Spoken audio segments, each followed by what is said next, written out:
तेज रफ्तार से आते पानी ने अपने रास्तों में आने वाले मकानों को भी चपेट में ले लिया।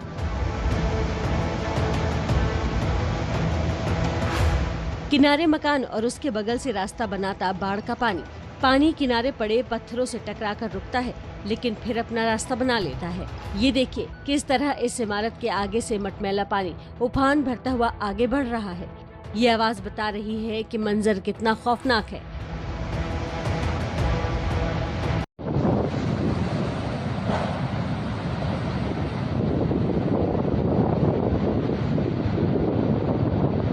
या अल्लाह या अल्लाह।